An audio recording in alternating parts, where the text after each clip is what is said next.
Something happens when you open the OpenMandriva website for the first time. It is not disappointment. The disappointment comes later. The first thing is confusion. You are looking for a Linux distribution, one thing, one file, and instead you find a menu of choices that nobody has explained to you, with names that sound like jokes but are not jokes. And then you realize something. This page was not designed for you. It was designed for people who already know. And that, in one sentence, is the problem with OpenMandriva. Because this is not a bad distribution. It is the opposite of a bad distribution. It is probably the finest KDE Plasma system available on Linux today. It is stable, it is fast, it is clean, and the community is healthy, whatever you have read in the last few weeks. But OpenMandriva has spent 15 years failing at one single thing, explaining what it is. Today we talk about that. About the distance between what a project is and what a project manages to say about itself.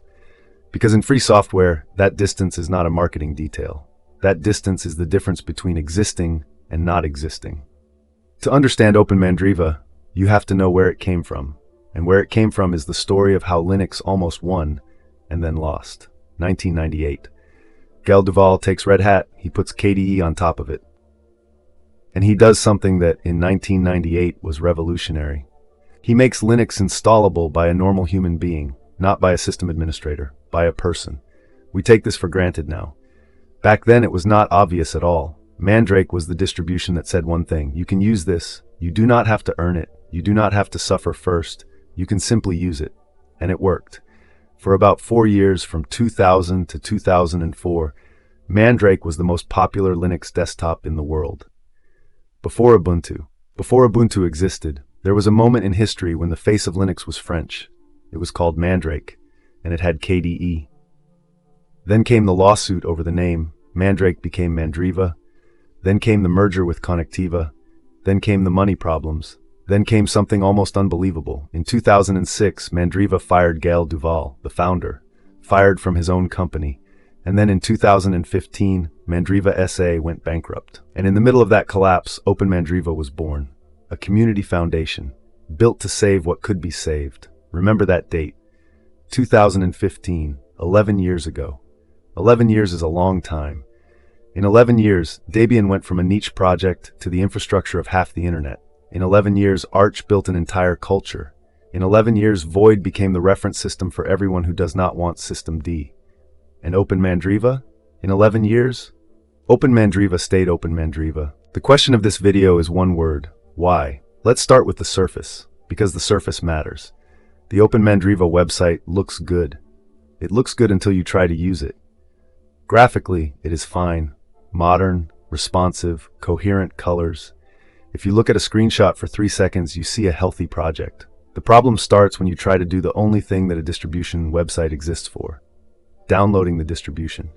Because at that point, you have to choose. And the choice is between two words: Rome and rock. Stop here for a second, because these two names are a case study. Rome is the rolling release. Rock is the fixed release. That is the most important information on the entire website. And where is it? It is not in the names, it is not in the graphics, it is in one line of small text under a button, if you are lucky. And here is the first structural problem. The naming of OpenMandriva is internal naming, dressed up as public naming. Because if you work on the project, you know that Rome means Rolling OpenMandriva Edition. It is an acronym. It is also a joke. Rome, the road. All roads lead to Rome. A rolling release is a road that never ends. It is clever, it is charming, it is exactly the kind of joke that works beautifully inside a developer mailing list. But a new user does not see an acronym. A new user sees an Italian city, and next to it, an English word that means a large stone. So the user thinks, these are two release names, like Focal Fossa, like Jammy Jellyfish, like Bookworm and Trixie, labels, not categories. And that is wrong. They are two completely different update models, two philosophies, two audiences, and the difference is hidden inside an acronym that you have to already understand in order to understand it. This is the original sin of this project. OpenMandriva talks to itself, in public, and then it is surprised when the public does not follow. But the names are only the beginning, because once you have chosen, the real labyrinth starts. There is not one ISO, there are many, there are desktop variants. Plasma is the main one, Plasma is the one the project really invests in. The others exist, they are built, but they are clearly second tier. And then there are the architectures. And here OpenMandriva does something that is technically admirable and commercially suicidal. OpenMandriva publishes builds optimized for specific processor generations. There is standard x86-64, and there is x86-64 version 3, the one that uses the AVX2 instructions of modern processors. There is ARM, there is RISC-V, and historically there was a build for Ryzen processors. Now, let me be honest about this. Technically, this is one of the most interesting things in the entire Linux world. Almost nobody else does this seriously. Compiling an entire package repository with microarchitecture optimizations is an enormous amount of work. OpenMandriva has been doing it for years, and doing it with Clang, not with GCC, which is another brave decision. We will come back to that. But now put yourself in the shoes of a normal user. The user arrives, the user wants to try Linux, and the user sees this list. Rome Plasma x86-64, Rome Plasma x86-64 version 3, Rock Plasma x86-64, and then more variants and then more architectures. And the user asks a question: what is version 3? Is my processor version 3? How do I find out? And what happens if I get it wrong? Does the system not boot? Does it boot and then crash later? Do I have to open a terminal and read processor information before I have even installed Linux? And the answer to those questions is not on that page, or it is there, buried somewhere. And this is the heart of this video. So let me say it slowly. OpenMandriva has solved extremely difficult technical problems, and OpenMandriva has not solved the trivial problem of telling you which file to click. And then it gets worse in small ways. Mirrors that are slow, links that drop you into a raw directory listing instead of a download, checksums that are sometimes right there, and sometimes you have to go hunting. None of these is a catastrophe, but there are 20 of them, and 20 small frictions add up to one big result. Most people who could have become OpenMandriva users just close the tab, and for a community project that lives on adoption, that is lethal. Now we get to the strangest part of this whole story, because this is where confused communication becomes a confused concept. Rome is sold as a rolling release. The page says so. The acronym says so. But Rome is not a rolling release the way Arch is a rolling release. And it is not a rolling release the way Void is, and it is not even a rolling release the way Tumbleweed is. Rome is a hybrid. The project itself uses that word in some parts of the documentation. There are snapshots, there are dated ISO images, there is a continuous flow of updates, but there is also a version number that refuses to die. And those two things live together in a way that has never been explained cleanly. And this produces the paradox. The rolling does not fully roll. Think about what that means.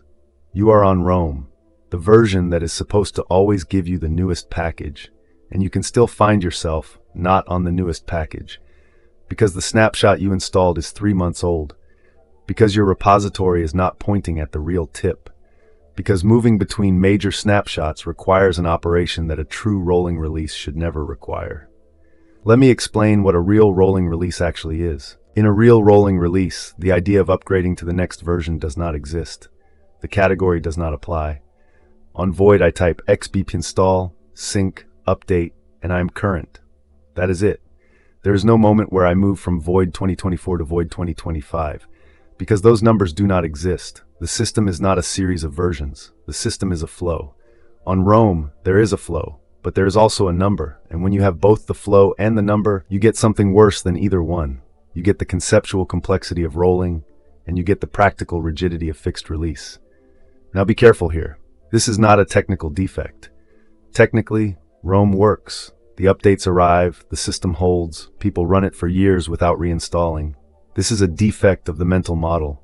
This is a distribution that cannot tell you what it is, because maybe it does not know either. And here is the proof.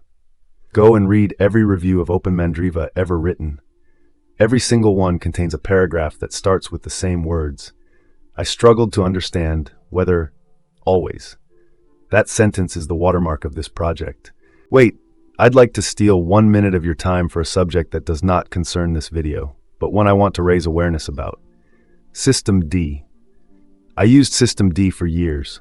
I considered it an acceptable compromise. If Debian, Arch Linux, and the rest of the Linux world had accepted it, then clearly the benefits it brought must have outweighed its compromises. But slowly, things changed. From an init system, systemd became something more, something that is gradually extending itself deeper into Linux desktops, reaching the point of introducing control mechanisms such as age verification. That is where I stopped. I am not a conspiracy theorist. I am not a nostalgic person who believes that everything old is automatically better. I am simply someone who opened his eyes, and I would like you to open yours as well. Your init system is more important than it seems. Choose consciously. Take a look at systemdfree.com and try distributions free from systemd. There are alternatives, often almost identical to the distros you already use, such as Devuan, which is essentially the same as Debian, or Artix Linux, which is Arch Linux without systemd, or MX Linux, a user-friendly distribution. It costs nothing to try. They are free not only to download, but in all the ways you do not see. Now we can return to the video. And now I have to do the most important thing in this video. I have to change register completely, because everything I have said so far is about the surface. And if you stop at the surface, you see a project in trouble. But if you go past the surface, if you download the right file, if you install it, if you actually sit in front of the system, you find something completely different. You find the best KDE Plasma experience available on Linux today. And I'm not saying that for effect. There are reasons. Let me list them. Reason 1. History.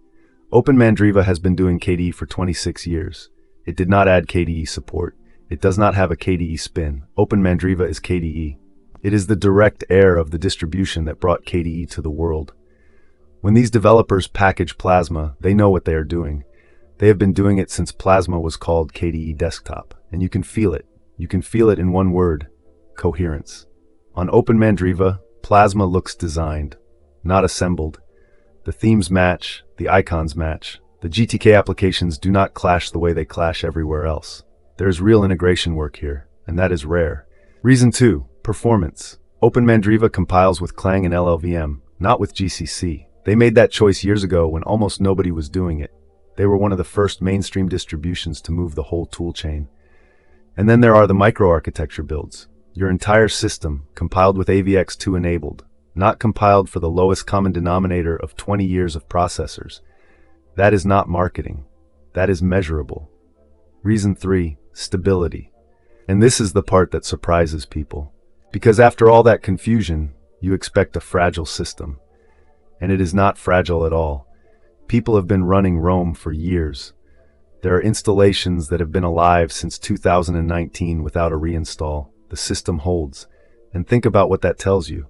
It tells you that all the hard work is done. The packaging, the integration, the testing, all of it, done. And done well.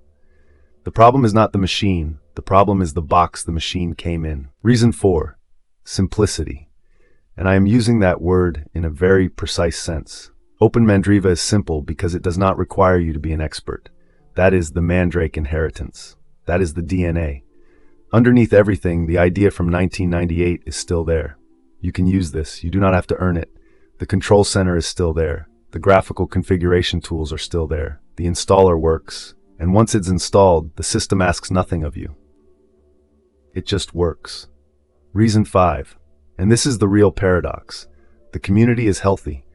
I know what you're thinking. There have been public fights recently. Loud ones. I made an episode about it myself.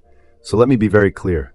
Conflict in a free software project is not a symptom of sickness. Conflict is a symptom of life. A project where nobody argues is a project where nobody decides. Tension between competent people who care is the normal operating mode of community software. It happens in Debian. It happens in the kernel. It happens in GNOME. It happened here. The question is never whether the conflict happens. The question is whether the project survives it. And this project has survived a corporate bankruptcy. It has survived losing its founder. It has survived a diaspora. It has survived 11 years of almost no money. It will survive an argument. And the real community, the one in the forums and the chat rooms and the mailing lists, is made of people who know what they are doing. People who answer when you ask. People with a patience that, given how little credit they get, is almost moving. So here's the point of this video. OpenMandriva is living proof of something we pretend not to know. Technical quality is not enough. We tell ourselves a story in this community. The story says that free software wins because it is better, that technical merit wins in the end, that if you build a good thing, people will find it. It is not true. It has never been true. Ubuntu did not beat Debian because it was technically better than Debian. Ubuntu is Debian. Ubuntu won because Shuttleworth understood one thing that nobody else understood. The problem of Linux was not the kernel. It was not packaging. It was not stability. The problem was that nobody knew what to download and nobody knew what to do next. Ubuntu solved that. They mailed you the disk for free to your house. And on the website there was one button, one, and it said download. Now look at OpenMandriva. OpenMandriva solved problems 100 times harder than that. It moved an entire distribution to LLVM before anyone else. It builds for microarchitectures that nobody else builds for. It carried 26 years of KDE heritage on its back. It kept a project alive through the death of its own parent company, and it did not solve the problem of the button. And that is tragic. I mean, tragic in the literal sense of the word. Because tragedy is not when things go wrong by accident. Tragedy is when a good thing is destroyed by a flaw that cannot be separated from its virtue. And that is exactly what is happening here. This project is made by engineers, for engineers, with a maniacal engineering care. And that same mind that produces an optimized build for a specific processor generation is the same mind that thinks a recursive acronym is a good public name for a release model. You cannot have one without the other, unless you decide consciously that you want to. So the final question, should you use OpenMandriva? Yes. If you use KDE, then yes. And I will go further. You should try it because you will probably discover that Plasma here is better than Plasma on whatever you are running right now. Take Rome. Take the Plasma image. Take standard x86-64 if you do not know what processor you have, and try it. But that is not what I want you to take away from this video. Here's what I want you to take away. When you look at a free software project and it seems mediocre to you, ask yourself one question. Is it being mediocre, or is it just communicating badly? Because those are two completely different things, and we confuse them constantly. There are projects that are a layer of marketing on top of nothing, and there are projects that are a technical masterpiece, buried under a bad website. OpenMandriva is the second kind, and the fact that the second kind always loses to the first kind in 2026, after 30 years of free software, that should make us think about what kind of culture we have built. Because a community that cannot reward good work that is badly explained is a community that will eventually get exactly what it deserves. A lot of marketing and less good work. See you next time.